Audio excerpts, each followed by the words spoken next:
Welcome to our morning webinar on winning in professional procurement world. Going back to the agenda, like I mentioned, first we're going to talk about a bit of context and background on the professionalization of procurement. And then we have three very practical approaches on how you can improve your approach so that this professionalization doesn't come at the cost of your margins.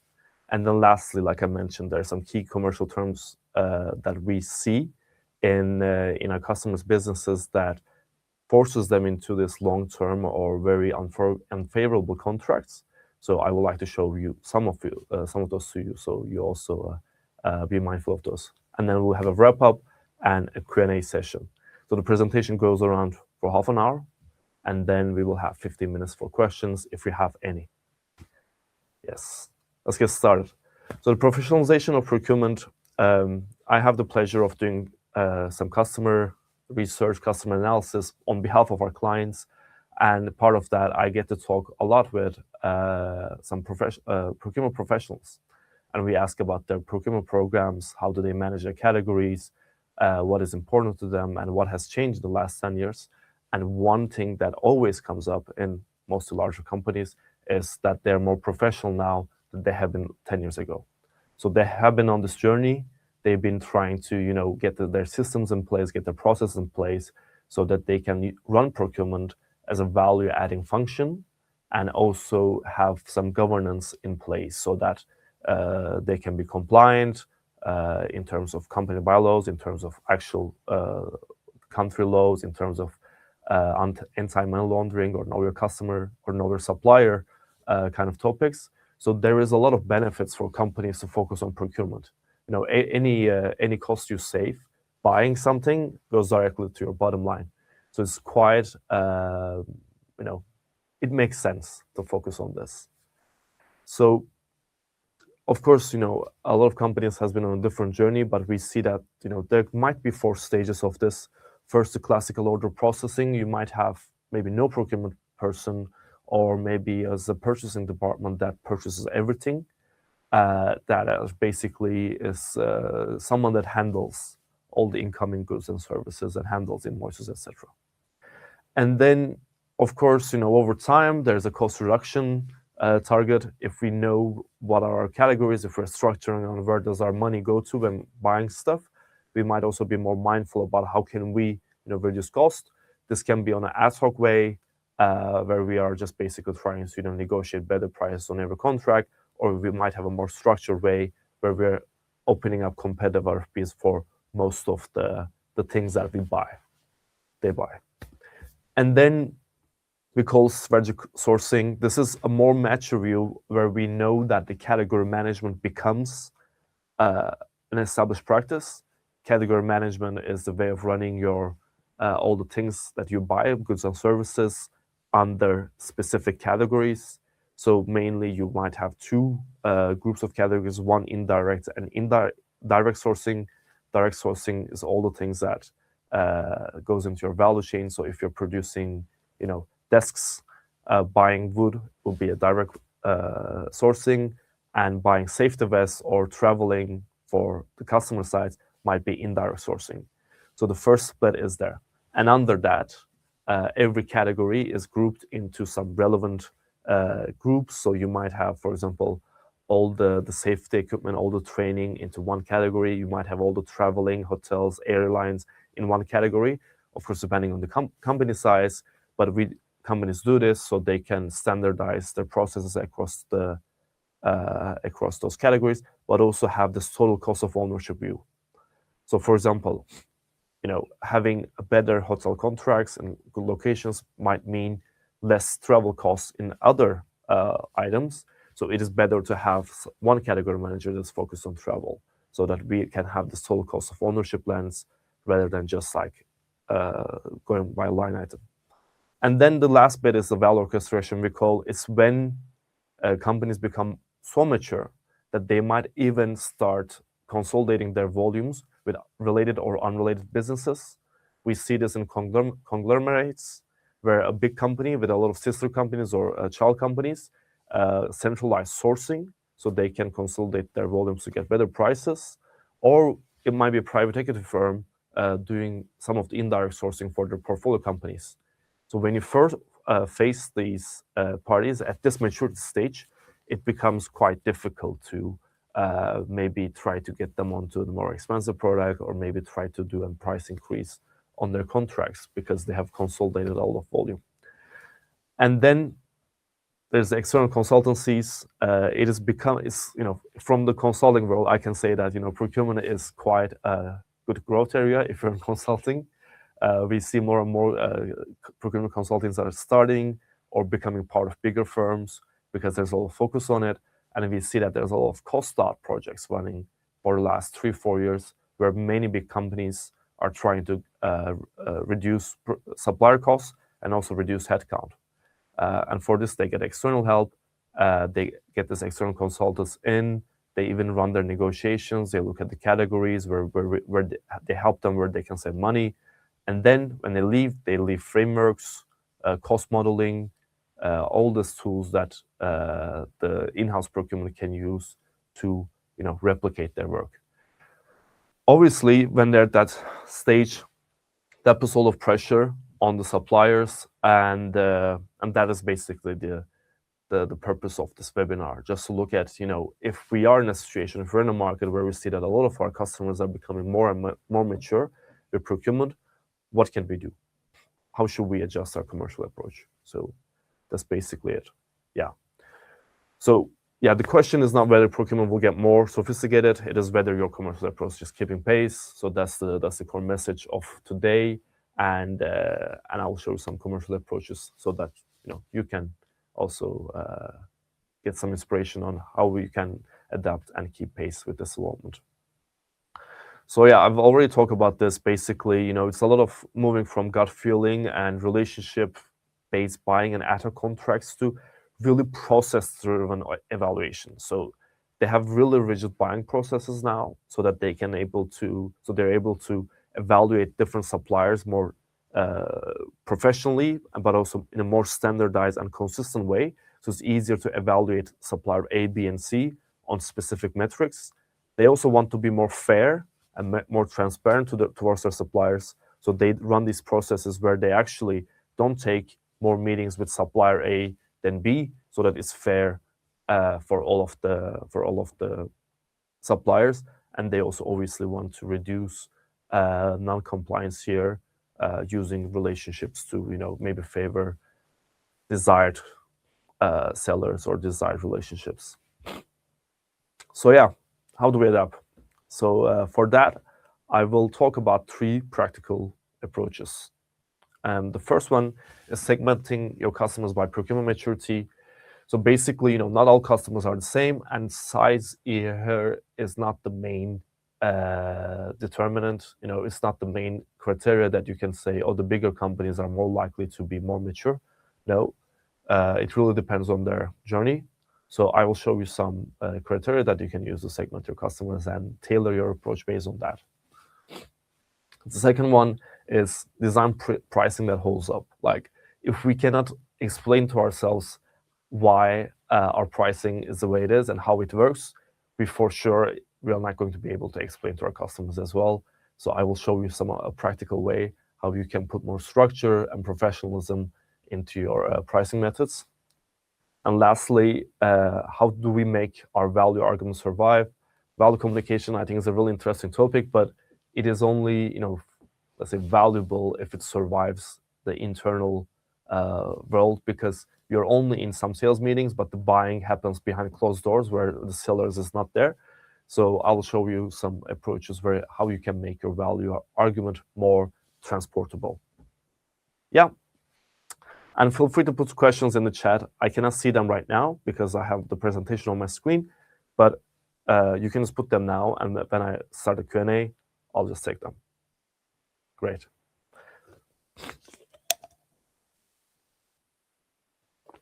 So the first one, sorry, it's the allergy season. So the first one is the segmenting customers by procurement maturity. Regardless of their size, they will have very different maturity in their procurement function, and they will have very different ways of buying things. You might have a customer sending a casual email asking for a quote, and then you might have a customer sending 3 RFP documents for the base total with a detailed score metrics. And they might be buying the same volume, they might be buying the same price. Customer A might be actually buying more, but still, they might be very different when it comes to procurement maturity. So that's why this one commercial playbook does not fit all, especially when it comes to later stages of the selling process. We might need to say, okay, that should have some implication to our commercial model too. There are different elements of the commercial operating model. You have your organization, you have your processes, you have your roles, and then more downstream you have your ways of working. I'll show you more things on the ways of working side, so to make it more practical. But I think there's more upstream implications as well. If we're in an industry where we know that we're getting a lot of standardized RFPs and we're facing really professional procurement functions, then it might make more sense to have a bigger RFP team that is only specialized in responding to RFPs, rather than having a big field sales team that is visiting customers. Because if the way they buy is not by relationship, then there's no point in spending our resources on relationship. We need to adapt on how they would like to buy.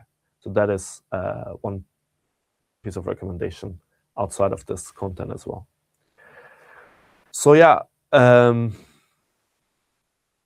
in a different pace, right? And they're in a different stage, and that basically impacts how they buy. And now I would like to show you some criteria that you can ask yourself about your customers, or you could have this maybe in your CRM, could be in a template, maybe in your account plan, where you know how mature your customers are, so you're not prepared red-handed in the middle of a negotiation when you can see them they're running advanced should-cost models to push you while you go there with a generic sales pitch.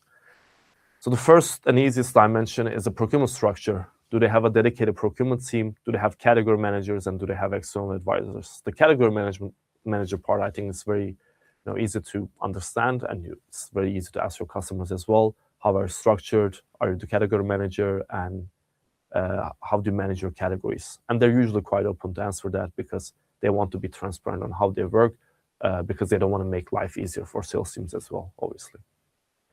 Sorry, they don't want to make life more difficult than it is to their sales counterparties. So in my experience, they're quite transparent on how they work in procurement. Then the process formality: do they run formal RFPs? Do they use scorecards? Do they have approval workflows? So how structured they are in general while buying. Then data and benchmark: do they use should-cost models? Should-cost model, if you don't know, is basically a way of thinking where you try to guess how much the product costs to your supplier. So you might not want to pay $100 for a hamburger because you say, oh, it shouldn't cost that much, right? It's just meat and a bun. So that's basically it. If you're buying pumps, and if you have a customer that's buying a lot of it, they will also have enough knowledge and expertise in the area, and they might also be vertically integrated themselves, so they might be producing the same pump. They will probably tell you that, oh, that product shouldn't cost that much, because So that's what we call the should-cost modeling. And benchmarking, obviously, against internal and external market data, and using advanced analytic tools to compare across suppliers. And then in decision making, is there a committee? Is finance, legal, compliance, IT? Do they weigh in? Which makes life very difficult when they do. So it just makes clear on who you need to convince and which arguments resonate, so you are prepared in advance. The fifth one is the contract sophistication. Do they have standard terms and conditions?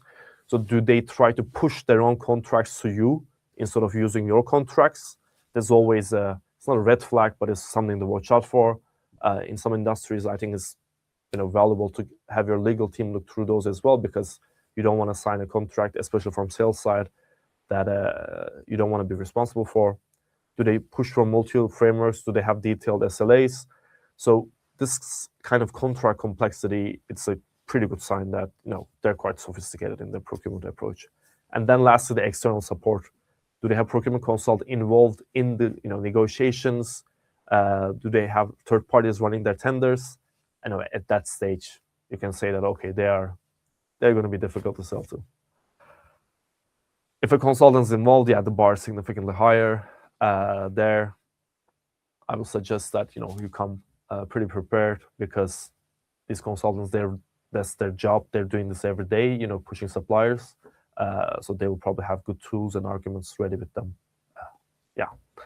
Most of the time, you know where your customers are already, but maybe your internal teams don't, and maybe you need to have a segmentation to try to understand, where should we focus on, how can we adjust our approach to better fit to this maturity increase. So that's why I'm going to show you a framework now, is what we did on how did we, make sense of this. So there's an implication to our commercial model.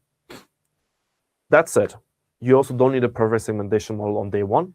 You can also start with 3 buckets, low, medium, and high procurement maturity, and map your top 20, 100, 200 accounts, so that you can be well prepared before your renegotiation or all the contract or meetings you have. In a customer case, we are working on this now. I would like to show that, for example, we had this criteria, right? But we wanted to make some sense of it. We want to put in a framework so we can say, okay, what is the implication to our value proposition, to our commercial model, how we work? So we've grouped them into 2 categories. This criteria: 1, program maturity. So how many tools they use, how do they manage purchases, how do they do sourcing, how do they handle payments, etc. So that is basically just to see how mature they are in their buying. And then when it comes to strictness, that is on basically how strict they are on consolidating volume to one supplier. Because a lot of procurement teams now, they would like to have fewer suppliers. They want to have less relationships, so it's easier to run. But they also want to have bigger volumes on each account, so more with less, so that they can get better discounts. They don't want to be spread thin across many suppliers. They want to focus on a few, so that they can use those consolidated volume to push for better prices. So we saw that there's just 2 main dimensions. One is how mature they are, and second, how ambitious they are on trying to consolidate their volume. And then we put that into 2 dimensions and say, okay, there's this 2 by 2. We can say that clearly this group of customers in top right, they care about different things. They care about data and integration. They care about compliance. They care about very professional and enterprise level features that will make their procurement program even better. And when we look at the bottom left corner, we see that they have no structure or let's say a strictness in place, which means they don't care so much about data and compliance and integrations, but they care more about relationship and how do they run, how do you talk to them, and who handles their accounts, etc. And up here, we see that the clients that we put here in the case, they don't even want to talk to salespeople. They're very clear. They say, we don't want to talk to you. We use our electronic RFP portal. Please go in there and put the prices in, and that's it. Because we have 500 other suppliers that we have to deal with, we cannot have sales meetings. So that's the situation our customers in, and actually they produce the same volume. A customer here can produce the same volume as a customer here, but again, the way they buy is wildly different. And there's also a point in that there's a relationship between these axes as well. Most of the times, if a company is becoming more mature in the procurement management, it's usually because they want to save some money. So if you see that there is a sign that they're becoming more and more mature, you can make the assumption that they're under maybe a cost pressure, or maybe they're under a cost out program, and they would like to save some money. So that was the first part on procurement segmentation. It is not a, let's say, it is not a segmentation exercise in a way that we want to understand our customers, what they value, what they buy when it comes to the product features or experience itself, but it's a segmentation exercise on the buying process, because customers don't buy in one way; they buy in very different ways. And if we are more clear on what's typical, what are the archetypes of buying in our market, then we can be more sharp in our commercial approach. That is the main idea. Yes. All right. So, okay, we're good with time, but we'll speed up a bit. So, design pricing that holds up under scrutiny. Like I mentioned, the point here is really, really about having simple, defensible, logical pricing logic so that you can explain to your customer and you can, for example, if they tell you why this product is more expensive than this, or why do you get more discounts on this product family, or why do you get more discounts from this factory than the other, you have good arguments to say so that they cannot just push you for not having a logical answer in place. And I think this is a very key point. You know, sales job is to sell, while procurement job is to buy for less. Many of the category managers, they actually have a category reduction target. If they spend 100 million euros in one category in 1 year, next year they have a target to reduce that by 1, 2, 3, 4, 5%, and that means they need to go into every contract and find that couple of percentage points so that they can deliver the cost reduction targets that their top management promised to the stock market. So that's why there is this bit of weird dynamic, because sales, their only job is to sell volume, and hopefully they have some gross contribution or profit targets as well, and not only revenue, which creates a lot of problems because then salespeople end up not caring about the price at all. But still, procurement is playing a different game because they will buy whatever they buy anyway, so their main job is to buy for less. And to keep salespeople from, to help them have a defensible position and not to leave them exposed, we need to have good price model in place and price logic. Because if it's not clear and sensible to you, it will not be defensible to your customer as well. So if we have a pricing that nobody can explain, why do they pay this much or why do we charge this way? And if our only, logic there is because it's legacy or because this has been how we've been doing it this way, then it's very much like an invitation to renegotiate, and that just leaves them very exposed. Inconsistent discounting, if we give wildly different prices and discount for no clear reason, we lost the control, and that also signals that we are actually easy to push. That is also not a position that we want to be in. So if we're disciplined, and if we also show the signal that we are disciplined, that will help us while we talk discounts. And list prices that nobody pays, if the list price is full of friction, if it's just a starting point for negotiation, that is also a signal that we are always up for negotiating. So it is better to anchor the list price at a point not so far from our customer net price, so that we don't signal that we just made up this list prices to have a starting point. No clear link between price and value. So I've been talking more about the discounting part. This is more about the price, the price setting part rather than price getting. So we need to have a good price architecture in place. That is, so that if we put price on one axis and value on second axis, there needs to be a ladder logic. The more you pay, the more value you get. And it doesn't have to be perfect, but it just needs to be relative. If you talk about car brands, right, or graphic producers, or all the companies that have very broad portfolios with very segmented product portfolio. Like if you take BMW, they have 1 series, 2, 3, 4, 5, 6, 7, 8, and 9 now, if I remember correctly. That is, and under that, under each model, they also have a different engine and engine type, and under every engine model, they have different accessories and features. So they have segmented their markets in terms of pricing so well that they have a clear ladder going from low price to low value to high price to high value. And if your portfolio doesn't have that logic in place, it will be very difficult for you to capture higher willingness to pay, but also develop products, see some gaps in your portfolio and try to fill that in with the right product. So it's really important to have some logic in how you build your price architecture. Then a no pricing governance, that's a really, we see this a lot. Salespeople, some of maybe don't even have to ask anyone to give discounts, or if they do, it's very ad hoc and informal, and maybe sales directors are busy and maybe they don't respond, or maybe they respond too quickly. And sometimes we see that, there is no governance in place, and how do we agree on what a customer can be granted, then the whole thing falls apart. So that's the last bit that is quite important. Benefit from this value-based or conditional price waterfall is quite simple. You start with the base price, which could be your cost base or which could be a market base, and then you build up your list prices based on specific value drivers. This could be your what kind of material the product is, what features they have, if there's a software or digital bundle on the product. And of course, those value drivers, they need to be quantified, but there's no way to quantify this in a perfect way unless you are up for spending 2 years running, max if analysis.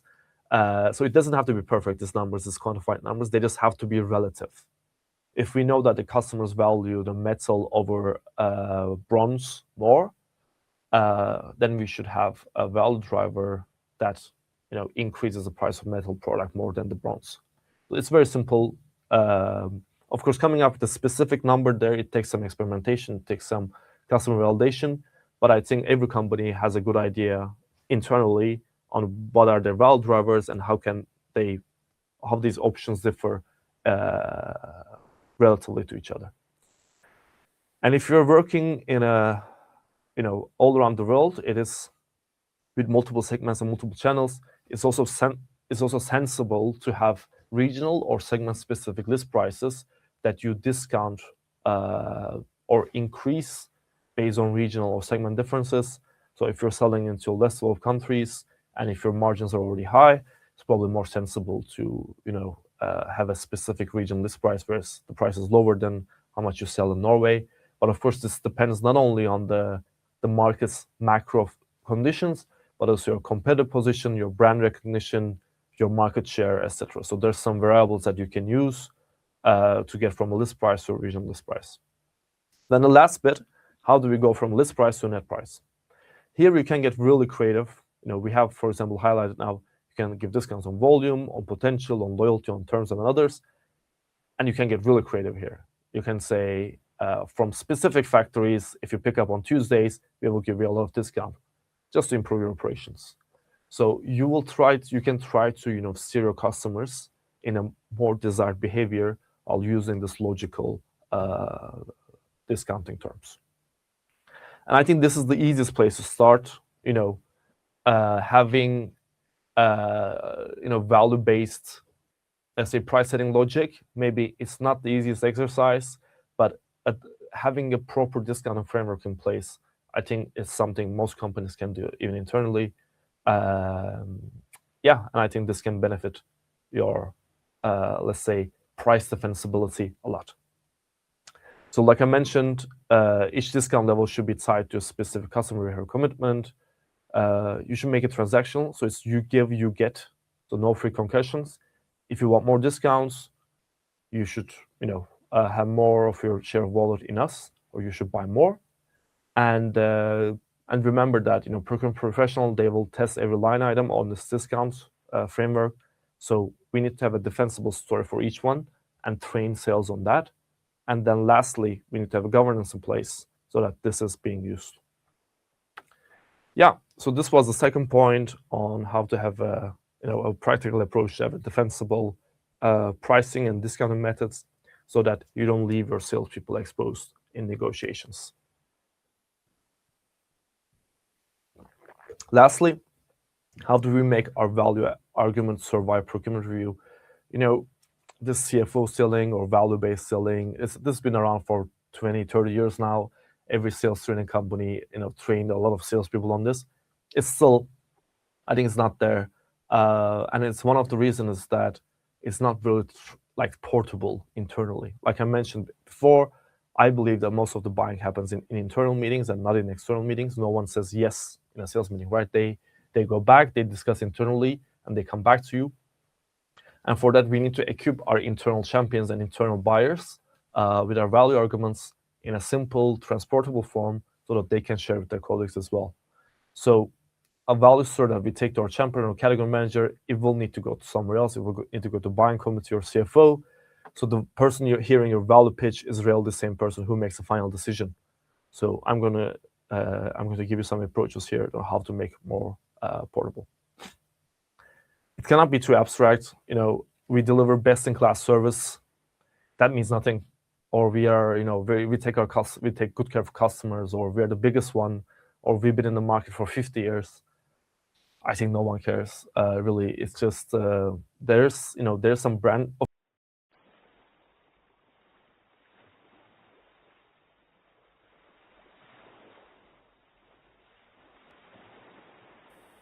Not quantified. That's the business case part.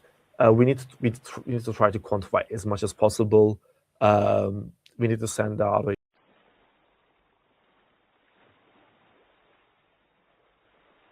they can look at the model, they can put in their own assumption, so that it's not just our spreadsheet, it's also their spreadsheet. Portability, like I mentioned, if we spend 60 minutes presenting our value arguments, if they only have 5 minutes in a management meeting where they have to pitch our product internally, that's not going to survive. So we need to give them a version of our value story that can travel as well in a very easy, simple form. And the value thing, right? It's like a lot of companies, they believe that we can reduce costs, we can do this, we can do that, but it's really what the customer gets as a value is really dependent on what is the next best alternative. If the next best alternative is a competitor, and if they can offer 80% of the propositions that you can also offer, then your value there is not differentiated, and it's almost not worth mentioning. Of course, it's still important to mention, but we have to highlight what is actually differentiated and what they can get specifically from working with us and not any of the other competitors. So that we shouldn't be making a business case for the product itself, but we should be making a business case for specifically for our own product or service.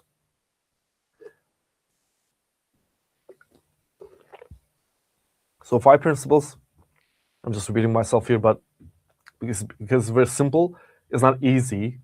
Quantify everything you can. I know this is a really difficult exercise, especially in complex businesses like supply chain. If you're looking into how we can, decrease our inventory days, this kind of topics is quite difficult to quantify, I know, but still we need to, make it quantify as much as we can with all the data we have available, so that we can, show some numbers at least. Second, building a one-page value summary. This makes it transportable, and it can be a one-page PowerPoint turned into PDF, or it can be a memo even in Word document, just showing that what is the problem that we know of, what is our philosophy, or what is our perspective on the task or the product, what is our solution, what is the expected investment versus what is the expected gains. And this one-pager memo can travel really easily and can go to a CXO level with quite busy schedules where they can easily consume that content. So it's basically an executive summary of your value story. Anchoring to the customer language, this is super important. We see more and more companies organizing themselves around customer industry verticals or applications. So they have specific salespeople for pharma, for mechanical, for automotive, etc. Because talking the customer language is really important. Using their KPIs, using their strategic priorities, using their terminology, this makes it really easy for them to say that, okay, you understand our business, and we can see ourselves in this language. And differentiate on proof and not promises. Again, like I mentioned, it's difficult to quantify sometimes and make a business case, but it's easier to use a case study and say, a customer like you have achieved this and that working with us, and using performance data from other customers and SLA track records and all the references that we have from previous customers, because that's just easier to show and say rather than trying to make a big business case, which turns into a big project itself. There's an error here, but this is the last bit, is what we would like to say here is role play. Try to get someone to play the devil's advocate, get them to play the procurement role and see if your arguments can actually hold true. If you were buying this product and if you were to present with this value arguments, would you accept them, or is it actually defensible? So this is also, an easy stress test you can do with a close colleague of yours. Yes,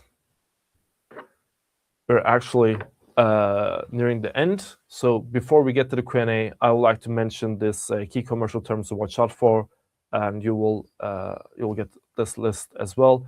It's basically, this multi-year contracts with rolling extensions, CPI-linked price adjustments, most favored customer clauses, etc. When we see this, we know that they've been working maybe with the procurement professional, maybe an external consultant, because they rarely show up in isolation. And a multi-year contract with rolling extensions with a CPI price adjustment, so it's 3 plus 3 plus 3 year contract, and you can only increase your prices as much as the customer inflation. That really limits your ability to increase prices for the next 9 years. And maybe that's a good contract now, but in year 4 or 5, if the market conditions change, if your supplier costs increase, if you're if you've been exposed to cost increases above the inflation and you cannot pass that cost over to your customer, that is a really big pain point. And we see some customers now that a lot of companies have been increased price in the last years, but some of them are tied into these contracts where their hands are tied and they're running customers that are becoming less and less profitable. So these are, if we are saying yes to these contracts, there needs to be a really good business case for saying yes. And I would personally always escalate this to an executive because it's quite a bit of, let's say, a long-term risk that we might be taking. So it's probably better to not sign from the sales side ourselves. And the payment term extension is very simple, right? It's the, pushing from 30 days to 90, even 100, 120. That's, I think, more common and not really depends on procurement maturity, but something to watch out for. This termination for convenience, if they only have the right to terminate, that's also problematic. We should have the same right. So we shouldn't have this asymmetry. We should watch out for scope creep in project-based businesses. We need to be on top of the scope and have an open dialogue with the customer on what are we doing, what is the agreed task, what is the master service agreement, and what are the tasks that we outlined there, and stick to those. And then lastly, the benchmarking clauses. So of course, if they would like to have this, we will have to have it, but we need to be mindful on what is the methodology, what is the frequency, and who runs the benchmark to see if we can actually accept this benchmarks. So that was it. Just to wrap up, I talked about 3 key approaches: one segmenting by procurement maturity, one design pricing that holds up, and lastly, the making your value argument survive.